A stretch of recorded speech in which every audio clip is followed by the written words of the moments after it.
ASS ನ್ಯೂಸ್ಗೆ ಸ್ವಾಗತ. ಕನಕದಾಸರ ಕಾರ್ಯಕ್ರಮದಲ್ಲಿ ಖಾಲಿ ಚೇರ್ಗಳಿಗೆ ಭಾಷಣ ಮಾಡಿದ ತಹಶೀಲ್ದಾರ್ ಹಾಗೂ ಶಾಸಕರು.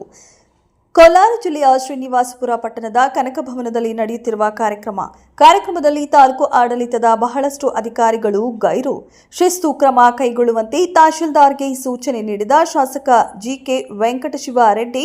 ಕನಕದಾಸರ ಜಯಂತಿ ಕಾರ್ಯಕ್ರಮದಲ್ಲಿ ಬೇಸರದಿಂದ ಹೊರನಡೆದ ಸಮುದಾಯದ ಮುಖಂಡರು.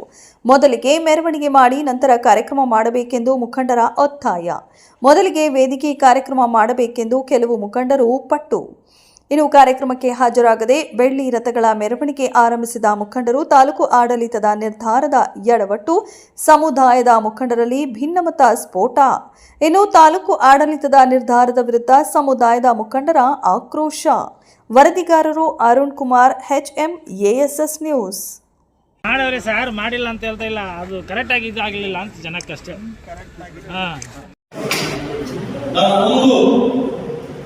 ನಾನು ನೋವನ್ನು ವ್ಯಕ್ತಪಡಿಸೋದಕ್ಕೆ ಈ ಸಂದರ್ಭದಲ್ಲಿ ಇಚ್ಛೆಪಡ್ತೇನೆ. ಸರ್ಕಾರದವರು ಇವತ್ತು ಆರನೇ ಡಿಕ್ಲೇರ್ ಮಾಡಿದ್ದಾರೆ. ಅವತ್ತು ಅನೇಕ ವರ್ಷಗಳ ಹಿಂದೆ ಈ ಒಂದು ಸಮಾರಂಭವನ್ನು ಆಚರಣೆ ಮಾಡೋದಕ್ಕೋಸ್ಕರ, ಈ ಸಮಾರಂಭದಲ್ಲಿ ಪಾಲ್ಗೊಳ್ಳುವುದಕ್ಕೋಸ್ಕರ ಈ ಒಂದು ಆರನೇ ಡಿಕ್ಲೇರ್ ಮಾಡಿದ್ದಾರೆ. ಆದರೆ ಯಾತಕ್ಕೋಸ್ಕರ ಡಿಕ್ಲೇರ್ ಮಾಡ್ತಾರೆ? ಆನಂದವಾಗಿರ್ಬೇಕು. ತಾಲೂಕು ಅಧಿಕಾರಿ, ಅನೇಕ ಅಧಿಕಾರಿ ಇವತ್ತು ಇಲ್ಲಿ ಹಾಜರಿಲ್ಲ ಈ ಕಾರ್ಯಕ್ರಮಕ್ಕೆ. ಇದು ಬಹಳ ಶ್ರೇಷ್ಠವಾದ ಕಾರ್ಯಕ್ರಮ, ಒಳ್ಳೆಯ ಕಾರ್ಯಕ್ರಮ, ಅರ್ಥಪೂರ್ಣವಾದ ಒಂದು ಕಾರ್ಯಕ್ರಮ. ಇಂಥ ಒಂದು ಕಾರ್ಯಕ್ರಮದಲ್ಲಿ ಇವತ್ತು ಅನೇಕ ತಾಲೂಕು ತಹಸೀಲ್ದಾರ್ಗೆ ಸೂಚಿಸುತ್ತೇನೆ, ಇವರು ದಯಮಾಡಿ ಇಮಿಡಿಯೇಟ್ ಆಗಿ ಜಿಲ್ಲಾಧಿಕಾರಿಗಳಿಗೆ ಮತ್ತು ಸಂಬಂಧಪಟ್ಟ ಅಧಿಕಾರಿಗಳಿಗೆ ಈ ಯಾರ್ಯಾರು ಅಬ್ಸೆಂಟ್ ಆಗಿದ್ದಾರೆ ಅವರ ಬಗ್ಗೆ ನೋಟಿಸ್ ಕೊಟ್ಟು ಯಾವ ರೀತಿ ನಿಮಗೆ ಪ್ರೊಸೀಜರ್ ಪ್ರಕಾರ ಒಂದು ಶಿಸ್ತಿನ ಕ್ರಮವನ್ನ ತೆಗೆದುಕೊಳ್ಳೋದಕ್ಕೆ ರೆಕಮೆಂಡ್ ಮಾಡಬೇಕು. ಅದಕ್ಕೆ ನಾನು ಕೂಡ ಬಲಿಪಡಿಸ್ತೇನೆ ಅಂತ ಹೇಳಿ ಈ ಸಂದರ್ಭದಲ್ಲಿ ಹೇಳೋದಕ್ಕೆ ಕಡ್ಡಾಯವಾಗಿ ಬರಬೇಕು.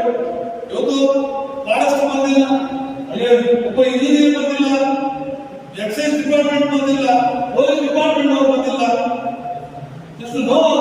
ಇಂಥ ಒಂದು ಶ್ರೇಷ್ಠವಾದ ಕಾರ್ಯಕ್ರಮಕ್ಕೆ ಅಧಿಕಾರಿ ಯಾಕೆ ತಾಲೂಕು ಬಿಟ್ಟು ಹೋಗ್ಲಿ ಇಂಥ ಅಧಿಕಾರಿಗಳು ಇಷ್ಟ ಆಗ್ತಿದ್ದಾರೆ. ಇನ್ನು ಮೇಲೆ ಯಾವ ಪ್ರತಿಯೊಂದು ಕಾರ್ಯಕ್ರಮವನ್ನು ಕಡ್ಡಾಯವಾಗಿ ಹಾಜರಾಗಬೇಕು ಅಂತ ನಾನು ಸೂಚನೆಯನ್ನ ಈ ಸಂದರ್ಭದಲ್ಲಿ ಹೇಳ್ತೀನಿ. ಯಾಕಂದ್ರೆ ಇವತ್ತು ಸ್ವಲ್ಪ ಸಮಸ್ಯೆಗಳಾಗಿದೆ. ಇವತ್ತು ನಮ್ಮ ವೇಮನವರು ಬೇಜಾರಾಗಿದೆ, ಈ ಸಮುದಾಯದ ಮುಖಂಡರು ಬೇಜಾರಾಗಿದೆ. ಯಾಕಂದ್ರೆ ಅಲ್ಲಿ ಸ್ವಲ್ಪ ಕನ್ಫ್ಯೂಷನ್ ಆಗಿದೆ. ನಾವು ಕಾರ್ಯಕ್ರಮ ಫಸ್ಟ್ ಬಿಡಿಸೋದು ಸ್ಟಾರ್ಟ್ ಮಾಡಬೇಕು ಅಂತ ಕೆಲವರು, ಮತ್ತೆ ಕಾರ್ಯಕ್ರಮ ಮುಗಿದ ಮೇಲೆ ಕನ್ಫ್ಯೂಷನ್ ಮಾಡೋಣ ಅಂತ ಹೀಗೆ ಸ್ವಲ್ಪ ಅಡಚಣೆಗಳಾಗಿದೆ, ಕನ್ಫ್ಯೂಷನ್. ಅದರಿಂದ ಮುಂದೆ ಅದಾಗದಂಗೆ ನಾವೆಲ್ಲ ವ್ಯವಸ್ಥಿತವಾಗಿ ನಾವು ಕೂತ್ಕೊಂಡು ಮಾತಾಡಬೇಕು, ನಾವು ಯೋಚನೆ ಮಾಡಿ ಮುಂದೆ ಕಾರ್ಯಕ್ರಮ ಮಾಡೋಣ ಅಂತ ನನ್ನ ಸಂದರ್ಭದಲ್ಲಿ ಕ್ಷಮೆಯನ್ನ ಯಾಚನೆ ಯಾವ್ದಾದ್ರು ಆಗಲಿ.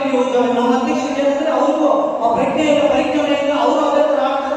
ಇವತ್ತು ಯಾವ ಸರ್ ನೀವು ಭಾಷಣ ಮಾಡ್ತಾ ಇದ್ರಲ್ಲಿ ಮುಖಂಡರಿಂದ ಮುಖಂಡ ಯಾರಾದ್ರೂ 20 ಜನ ಕೂತಿದ್ದಾರೆ ಇಲ್ಲೋಗ್ಲೆ ಅಲ್ಲ. ಈಗ ನಾವು ಏನೇ ಆಗಲಿ ನಾವು ಮಾತಾಡೋದ್ರೆ ನಮ್ಮ ಸಮುದಾಯದ ಕಾರ್ಯಕ್ರಮ ಆಗಿದ್ದಾಗ ತಹಸೀಲ್ದಾರವರು ಒಬ್ಬ ಸಮುದಾಯದ ಅಧ್ಯಕ್ಷರ ಹೆಸರು ಆಗಲಿಲ್ಲ, ಒಬ್ಬ ಸಮುದಾಯದ ಮುಖಂಡರಿಗೆ ವೇದಿಕೆಗಿಲ್ಲ ಅಂತಂದ್ರೆ ಏನಕ್ಕೆ ನಾವು ಈ ಕಾರ್ಯಕ್ರಮ ನಾವು ಮಾಡಬೇಕು? ನಾವು ಮಾಡ್ಕೊಳ್ಳೋದಕ್ಕೆ ನಮ್ಗೇನು ಅಷ್ಟು ಸಾಮರ್ಥ್ಯ ಇಲ್ವಾ? ನಾವು ಮಾಡ್ಕೊಳ್ಳೋದಕ್ಕೆ ನಮಗೂ ಸಾಮರ್ಥ್ಯ ಇದೆ. ಆದ್ರೆ ನೀವು ತಾಲೂಕು ಗೌರವವಾಗಿ ಮಾಡ್ತಾ ಇರೋ ಶಾಸಕರು ಅವಾಗ ಹೇಳ್ತಾ ಇದ್ರು, ಒಬ್ಬ ಯಾರೋ ಇಲಾಖೆ ಅಧಿಕಾರಿಗಳಿಲ್ಲ ಅಂತಂದ್ರೆ ಏನಕ್ಕೆ ಅವ್ರಿಗೆ ರಜಾ ಕೊಟ್ಟಿದ್ರು? ಯಾಕಾಗಿ ನೀವು ಕ್ರಮ ಕೈಗೊಳ್ಕೊಂಡು ಬಂದಿದ್ದು? ಮೀಡಿಯಾದವರು ಯಾಕೆ ಕೇಳಿದ್ರು? ಗೌರವಿಸ್ತಾರೆ, ಎಷ್ಟು ಬೇಕಿದ್ದೀವಿ ಎಲ್ಲಿ ಬರೋದು ಅಂತ ಕೇಳ್ತಾರೆ. ಇವತ್ತು ಅಂದ್ರೆ ಬೆಳಿಗ್ಗೆ ಯಾವುದೋ ಒಂದು ಕೆಲವು ಇನ್ವಿಟೇಷನ್ಸ್ ಅಲ್ಲಿ ಇಲ್ಲಿಂದ ಕೊಟ್ಟಿದ್ದೀರಾ. ಯಾವ ಪುರುಷಾರ್ಥ ನಿಮಗೆ ಯಾವ ಕಾರ್ಯಕ್ರಮದಲ್ಲಿ ಯಾವ್ದು ಕೇಳಿದ್ರು ಇದಕ್ಕೆ ಯಾವುದೋ ಒಂದು ಕರ್ತವ್ಯ ಹೇಳ್ಕೊಂಡು ಇರ್ತೀರಾ. ಆದ್ರೆ ನೀವು ಮಾಡೋದು ಮಾತ್ರ ನಿಮ್ಮ ಪಾಲಿಗೆ ನೀವು ಮಾಡ್ತಾ ಇರ್ತೀರಾ. ಏನಕ್ಕೆ ಸರ್ ಕಾರ್ಯಕ್ರಮ ನಡೆಸ್ತೀರಿ ನೀವು?